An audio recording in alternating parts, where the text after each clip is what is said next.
أعوذ بالله من الشيطان الرجيم. Al-Imam Syafi'i mengatakan bahwa gurunya Imam Malik bukan orang tercerdas pada masanya. Kata Imam Syafi'i, Laits bin Sa'ad itu lebih alim daripada guruku Imam Malik. Ini Imam Syafi'i. Tapi mengapa justru nama Imam Malik yang harum? Ada yang pernah mendengar nama Laits bin Sa'ad sebelumnya? Sebelum 10 detik yang lalu? Nah, karena nama ini bukan konsumsi orang awam. Nama ini adalah nama yang diperbincangkan oleh para ulama, para asatidz, para kiai. Adapun orang awam jarang sekali mendengar nama ini. Tapi berbeda dengan Imam Malik.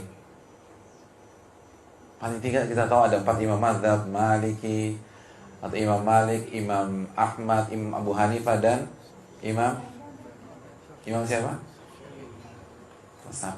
Syafi'i orang Depok, Pak. Syafi'i gitu. Fasih dikit lah. Syafi'i ini ulama kita yang luar biasa. Apa yang membuat beliau harum? Niat, hadirin. Keikhlasan. Beliau punya buku hadis dan beliau tulis di mana buku-buku hadis itu sudah bermunculan. Tapi semua tenggelam kecuali Muwatta Imam Malik sampai detik ini. Ketika ditanya, Imam Malik ditanya, kenapa Anda masih nulis ilmu buku hadis sedangkan buku hadis sudah bertebaran di mana-mana? Imam Malik mengatakan, maka nalillahi fahuwa bakin. Sesuatu yang dikerjakan karena Allah, nggak ada kepentingan dunia, nggak ada ambisi dunia, nggak mengejar titel bestseller di pasaran, maka dia akan kekal. Dan terbukti semua buku hadis di era Imam Malik kita tidak pernah dengar kecuali Muwatta Imam Malik. Makanya Ibnu Qudamah adalah murid dari Syekh Abdul Qadir Jailani. Beliau mengatakan dalam Mukhtasar Minhajul Qasidin, Mukhtasar Minhajul Qasidin adalah intisari dari Ihya Ulumuddin karya Al-Imam Al-Ghazali. Beliau mengatakan yang membuat Muhammad bin Idris menjadi Syafi'i, yang membuat Muhammad bin Ismail menjadi Al-Bukhari, itu bukan karena kecerdasan mereka, namun kebeningan hati mereka, kejernihan hati mereka, keikhlasan hati mereka. Itu yang membuat mereka terangkat. Bukan semata-mata cerdas. Karena orang cerdas di dunia Islam banyak. Wasil bin Atha cerdasnya luar biasa, tapi sesat, Mu'tazilah, dan disesatkan oleh para ulama. Saking cerdasnya, dia mengedepankan akalnya daripada wahyu.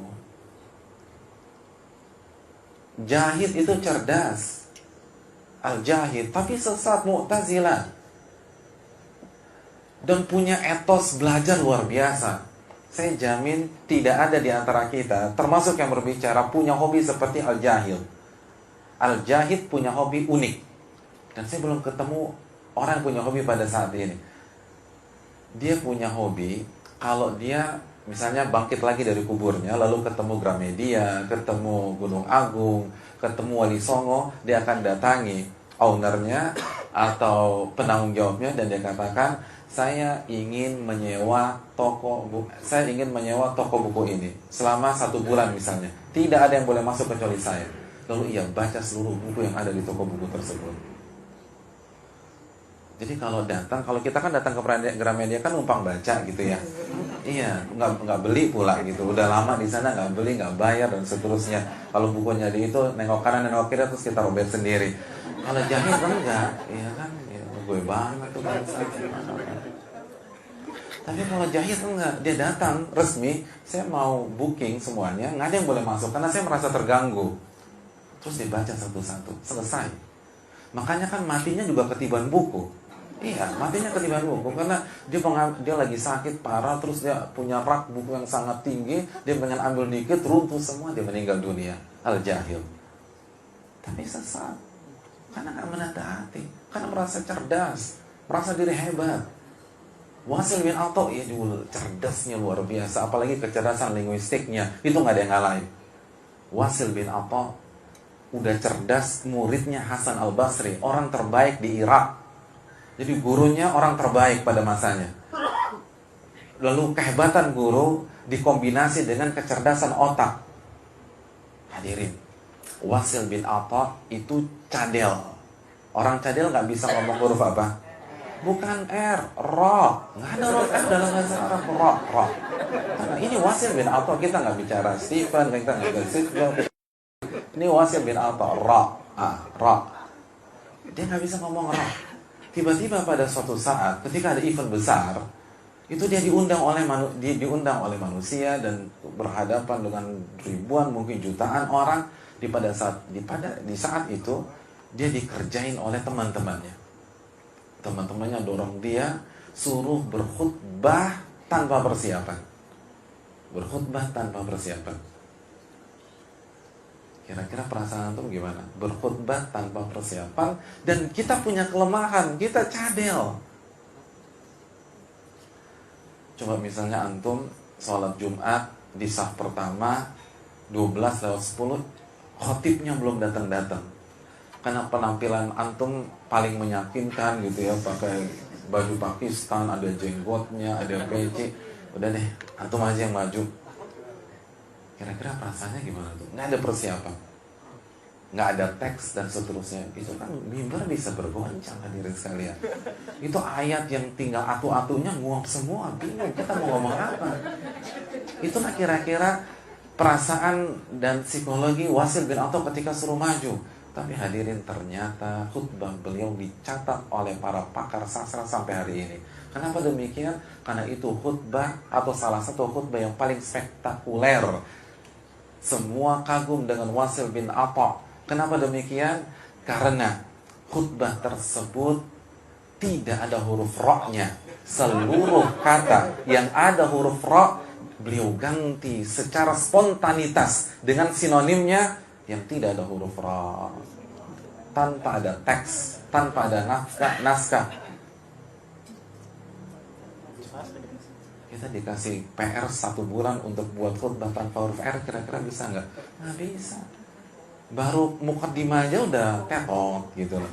Dengan rahmat Allah, rahmat tetot. Oh, kita ganti aja dengan karunia Allah, tetot. Itu baru dikatakan tanpa huruf ra. Tapi sesat. Imam Ahmad bin Abdul Halim menjelaskan mengapa Wasil bin Atha sesat. Mengapa Jahil sesat. Kenapa Mu'tazilah sesat? Utu zaka'an walam yu'tu zaka'a. Mereka diberikan kecerdasan, tapi mereka tidak diberikan kebeningan hati. Mereka terpukau dengan kecerdasan mereka. Mereka kagum dengan daya analisa mereka. Akhirnya lupa bahwa mereka hanyalah hamba Allah yang harus taat kepada Rabb-Nya, yang harus tunduk dan mengakui kebodohannya di hadapan Al-Alim, Al-Khabir, Alamul Ghuyub. Itu yang susah diterima ketika orang mengetahui bahwa dirinya cerdas, lupa menata hati. Hadirin, kita gak butuh orang cerdas, kita butuh orang taat kepada Allah. Kita butuh orang yang tunduk kepada Allah. Kita butuh orang yang setiap saat ketika berhadapan dengan perintah Allah dan larangan Allah, dia mengucapkan sami'na wa ta'na. Kami dengar dan kami taat. Ini yang kita butuhkan. Ada pun orang cerdas banyak di dunia ini, tapi apalah arti kerjaan? Kecerdasan tidak bisa memberikan kebahagiaan. Bukankah iblis cerdas? Tapi apa jadinya ketika kita terpukau dan tidak menata hati kita? Oleh karena itu perintah pertama dan kedua ketika Nabi diangkat sebagai seorang Rasul, wa rabbaka fakabbir, Rabbmu bertakbirlah dan besarkanlah, wa thiyabaka fatahhir, dan bersihkan hatimu wahai Muhammad. Anda akan mendapatkan wahyu, Anda akan mendapatkan risalah. Kalau hati Anda kotor, repot. Orang-orang besar di dunia Islam itu menonjol karena amalan hati. Al-Imam Nawawi, siapa yang tidak kenal Imam Nawawi? Beliau adalah orang nomor 1 dalam mazhab Syafi'i. Yahya bin Syaraf bin Murri Abi Zakaria. Kitab beliau yang bernama Riyadhus Shalihin, pernah dengar Riyadhus Shalihin? Itu bestseller dan menempati ranking kedua dari sisi penyebaran dan pengkajian. Artinya, ketika ulama melakukan survei di dunia Islam, di dunia dakwah, di dunia pertakliman, maka kitab Riyadhus Shalihin menempati ranking kedua kitab yang paling sering dikaji oleh umat Islam. Di masjid-masjid, di rumah-rumah, di surau-surau. Kitab ini hanya kalah dari satu kitab yang menempati ranking pertama. Kitab apa? Kitabullah, kitab Al-Quran. Ya. Bukan. Jadi Sahih Bukhari itu kalah dengan Riyadhus Shalihin dari sisi penyebaran, dari sisi pengkajian. Apa yang menyebabkan Imam Nawawi begitu luar biasa? Amalan hati hadirin. Dan banyak ulama mengatakan Imam Nawawi itu berada di masa di mana banyak sekali ulama yang cerdas-cerdas. Banyak sekali. Imam Rafi'i, Al-Imam Rafi'i dari mazhab Syafi'i cerdas dan lain sebagainya. Tapi beliau yang menonjol, beliau yang luar biasa. Karena amalan hati. Silakan baca kata pengantar Riyadhus Shalihin. Apa yang beliau minta dari pembacanya? Dalam kata pengantar Riyadhus Shalihin, beliau hanya meminta, tolong doakan saya, doakan keluarga saya, dan doakan kaum muslimin. Subhanallah, beliau nggak meminta royalti hadirin. Beliau nggak minta namanya dipajang. Beliau nggak minta namanya disebut-sebut. Enggak, doakan saya, keluarga saya. Dan kalau Anda baca buku saya, jangan lupa doakan kaum muslimin.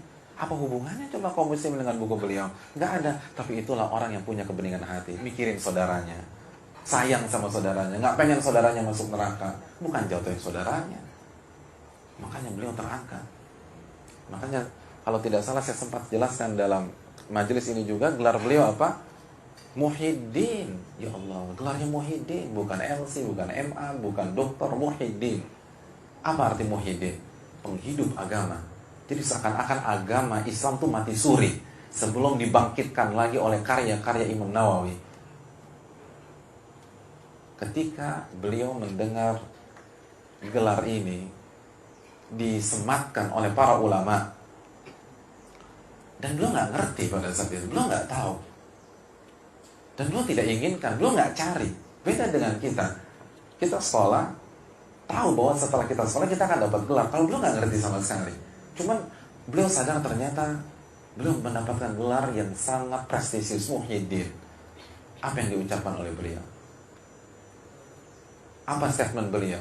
Statement beliau dicatat oleh para ulama dan membuat para ulama terpukau. Al-Imam Sakhawi menjelaskan, Imam Sakhawi salah satu mazhab Syafi'i juga, beliau menjelaskan, Imam Nawawi ketika mengetahui bahwa beliau mendapatkan gelar Muhyiddin, beliau mengatakan, ma aj'alu fi hillin man laqabani Muhyiddin. Aku tidak halalkan dan aku akan tuntut orang yang memberikan gelar Muhyiddin kepada diriku. Subhanallah. Saya nggak rela, siapa kasih nama, kasih gelar ini? Masa orang seperti saya pantas dikatakan penghidup agama? Dan ini saya bisa ria, saya bisa sombong dapat gelar seperti ini. Siapa saya? Ini PR baru. Karena semakin tinggi gelar, semakin susah jaga keikhlasan, semakin susah menjaga ketawaduan. Karena yang lebih berpotensi sombong, yang S3 apa yang SD hadirin? Yang S3, yang SD apa yang mau disombongin? Semakin tinggi gelar, semakin susah untuk menjaga hati. Dan ini yang ditolak oleh Imam Nawawi. Beliau nggak mau, beliau nggak terima. Maka beliau tuntut.